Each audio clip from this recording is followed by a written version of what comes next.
Hello, mambo vipi ndugu wapendwa watazamaji wa kipindi hiki. Nawashukuru sana ambao mnanisupport na mnaendelea kuwa na mimi bega kwa bega. Lakini niwaambie tu kwamba leo nimewaletea jambo jipya kabisa. Nimeandaa makala ambayo hii inahusu vijana. Ila kabla sijaenda mbele, niwaambie tu kwamba nipo J9 Store, Forever J9, ambapo hapa kuna upatikanaji wa simu na vifaa vya simu mbalimbali. Kuna cover, kuna simu iPhone, lakini pia kuna pads na charger na vitu vingine kibao. Hiyo ni hii hapa. So hujapata simu, karibu hapa. Moja kwa moja niingie kwenye hoja yetu ambayo leo iko mezani. Kwanza kabisa swali letu la leo ni kwamba kijana anayejitambua ni nani na anapaswa kuishi maisha gani? Nimekuandalia makala yenye points mbalimbali. So nitakuelezea ili uwe kijana unayejitambua unapaswa kuishije na unapaswa kuzingatia nini. Moja kwa moja nimekuandalia point karibia 6 hapa za kijana unayejitambua jinsi unavyopaswa kuwa, lakini pia pointi karibia 8 za vitu unavyotakiwa kuvifanya. Na pia nikakuandalia maisha ambayo kijana unapaswa kuyaishi. Moja kwa moja tuanze na jinsi kijana unayejitambua jinsi unavyopaswa kuwa. Point ya kwanza nimesema kwamba kijana anayejitambua anajijua yeye ni nani. Anajielewa vizuri, anajua nguvu zake, anajua udhaifu wake, anajua ndoto zake na thamani yake. Na pia anaelewa nafasi yake katika jamii. Hiyo ni point ya kwanza. Lazima ujijue una udhaifu gani, lazima ujijue una nguvu gani, lakini pia lazima ujue una ndoto gani, ni kitu gani unakihitaji, ni wapi unapokwenda. Lakini pia pointi ya pili ni kwamba anaelewa mwelekeo wake. Sawa? Anajua vision alionayo, anajua wapi alipo, wapi anapokwenda na wapi alipofika. Lakini pia si mtu wa maisha ya kubatisha au kukurupuka. Namba 3, pia kijana anayejitambua ana msimamo. Hasukumwi na makundi au mitazamo ya watu. Anafanya maamuzi kwa akili na sio kwa papara. Kwa kama kijana anayejitambua unapaswa kuzingatia sana hivi vitu. Lakini pia pointi ya 4 nikasema kwamba kijana anayejitambua anajiheshimu, anajua thamani yake, anajua nini anachokifanya na nini hapaswi kufanya, faida zake pia na hasara zake. Pointi ya 5 nikasema kwamba kijana anayejitambua lazima awe anawajibika. Je, wewe unawajibika? Ninapozungumzia kuwajibika means ni mtu ambaye ajifichi nyuma au abaki nyuma. Lakini pia anakubali makosa yake, anajifunza kupitia alikokosea. Kwamba ikitokea amefanya kitu ambacho hakiko sawa, anaweza kujua, au ikitokea amemkwaza mtu, anaweza kuligundua kosa lake na kwenda kumfanya yule mtu awe sawa kwa kile kitu alichokifanya kwa makosa. Lakini pia huyu kijana anayejitambua kupitia hapa sasa ni kwamba hawezi kurudia kile kitu ambacho alishakifanya kwa makosa. Kwa maana yeye kila siku ni mtu wa kujifunza kutokana na makosa yanayotokea. Na pointi ya 6 ni kwamba kijana anayejitambua anapaswa kuwa na nidhamu. Nidhamu nayoizungumzia mimi ni nidhamu katika muda. Lazima uwe na ratiba maalum kama muda fulani nafanya hiki, muda fulani nafanya hiki, muda fulani labda napumzika, muda fulani nafanya hivi na hivi na hivi na hivi. Huyo ndo kijana anayejitambua. Lakini pia hapo kwenye nidhamu lazima awe na chanzo cha pesa, awe na nidhamu ya pesa. Tunapozungumzia nidhamu ya pesa ni kwamba ajue anapopata hela anaitumia kwa matumizi gani, au anawekeza kwa kitu gani, anatumia shingapi, anabaki na shingapi. So hiyo ndo nidhamu ninayozungumzia mimi. Lakini pia lazima awe ni mtu mwenye ndoto au malengo. Kwa hiyo kama kijana unayejitambua, hivi ni vitu muhimu vya kuzingatia zaidi. Kiachana hivyo hapo, jambo jingine, pointi zingine nilizoziandaa ni kwamba kijana anayejitambua anapaswa kufanya nini. Hapa nimeandaa karibia point 8 Pointi ya kwanza ni kwamba kijana anayejitambua anapaswa kujifunza kila siku, aidha kwa kusoma vitabu, kusikiliza labda podcast kwenye TV, kwenye simu, lakini pia awe mtu mwenye skills au mbinu mpya kwa kila siku. Kama kijana wewe, hivyo ni vitu ambavyo ni muhimu kabisa ambavyo unatakiwa kuvifanya. Pointi ya pili nikasema kwamba lazima awe na dira. Kijana unayejitambua unapaswa kuelewa mwelekeo wako, unapaswa kujua unaenda wapi, unapaswa kujua unafanya nini, unapaswa kujua upo kwa ajili gani, unapaswa kujua unafanya kitu gani baada ya muda fulani, au unafanya kitu gani saa ngapi. Lazima uwe na mwelekeo. Hiyo ni point ya pili ambayo inahusu mwelekeo. Lakini pia tunapozungumzia mwelekeo ni kwamba unapaswa kuwa na orodha ya vitu unavyohitaji, aidha kwa mwaka, labda tuseme labda baada ya miaka 3 inabidi nifanye hili mpaka miaka 5 aidha. Lazima uwe na dira. Hiyo tunaita dira, mwelekeo au vision. Lakini pia namba 3, jinsi unavyotakiwa kuishi ni kwamba ajitengenezee mfumo wa maisha. Kwa mfano, mfumo wa maisha ni kwamba awe labda na ratiba kwa kila siku, kwamba labda nikiamka asubuhi inabidi labda nifanye kitu fulani, nifanye kitu fulani. Ila kwa mimi kuna vitu ambavyo nimekuandalia hapa. Tuseme labda kwa ninapozungumzia kwamba ajitengenezee mfumo wa maisha, mfano wa asubuhi, atafute vichochezi vya kufanya jambo fulani. Labda tuseme wewe umeamka asubuhi, unahitaji labda kwenda kufanya biashara fulani. Labda tuseme wewe ni matching. Sawa? Itabidi ufuatilie wale watu ambao ni matching, labda wanauza vitu fulani.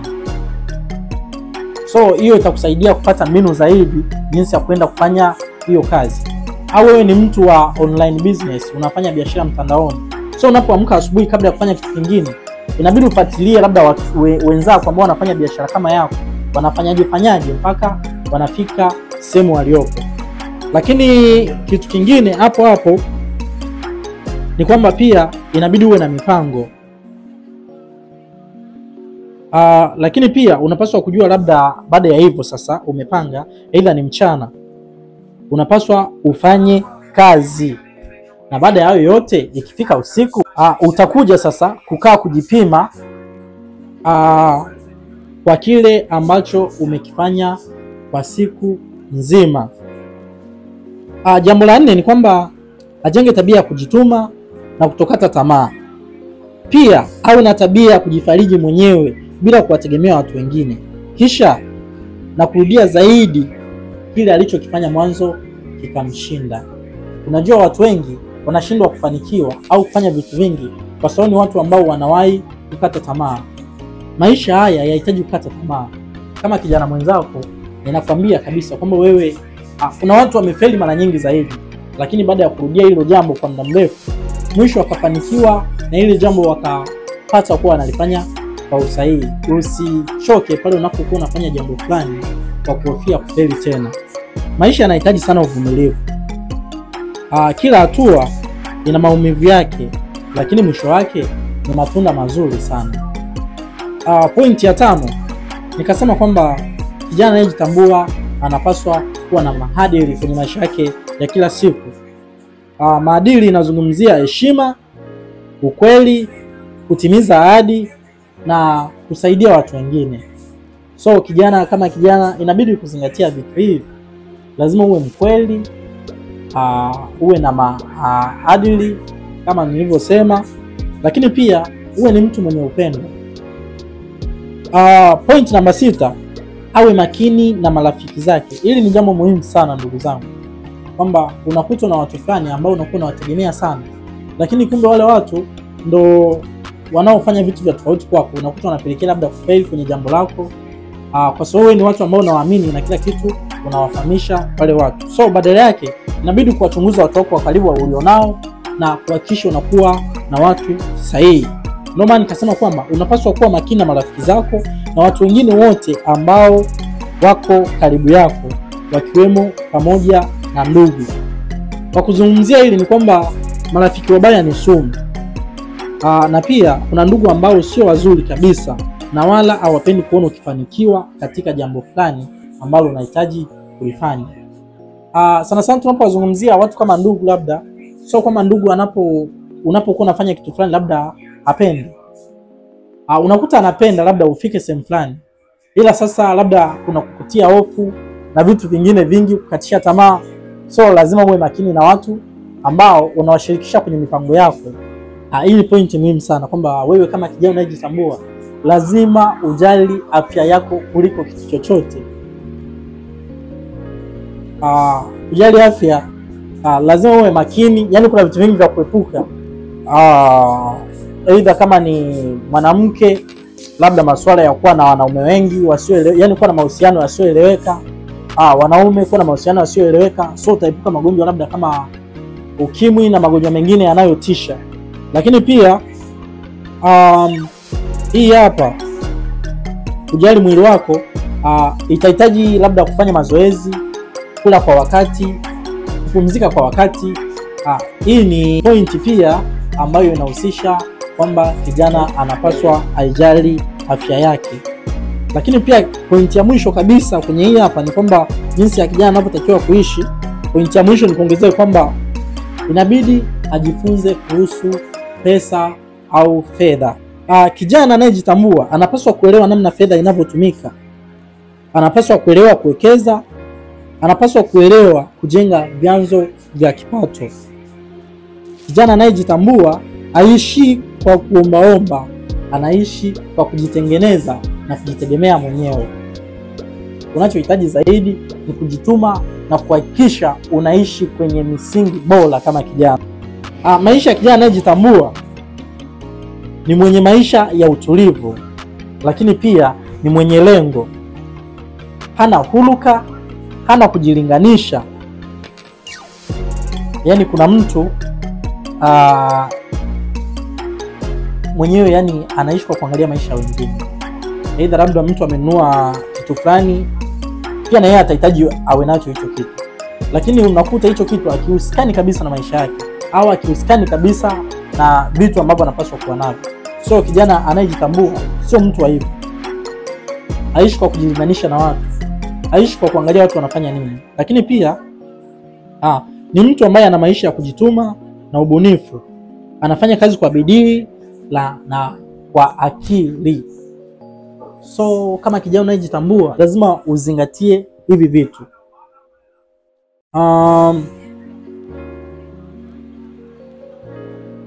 Unapozungumzia kujituma, ni sawa na kujitoa. Kama unafanya jambo fulani kwa bidii sana, kuhakikisha jambo lako linafanikiwa au linawezekana kwa wakati ulioupanga. Lakini pia lazima uwe mbunifu. Aidha labda unafanya biashara fulani, utahitaji kutulia, ubuni kitu kipya cha kufanya biashara yako au kazi unayoifanya ifike mbele zaidi. Lakini pia kitu kingine, anaishi maisha ya nidhamu. Kama nilivyosema mwanzo, anajua lini anapumzika, anajua lini anafocus na jambo lake, anajua ni muda gani labda kufanya kitu fulani. So hata wewe unahitaji kuwa hivyo. Nadhani kama unanisikiliza leo hii itakuongezea kitu na jinsi ya kufanya maisha yako yanyooke kama kijana na kukaribisha uzee wako vyema kabisa.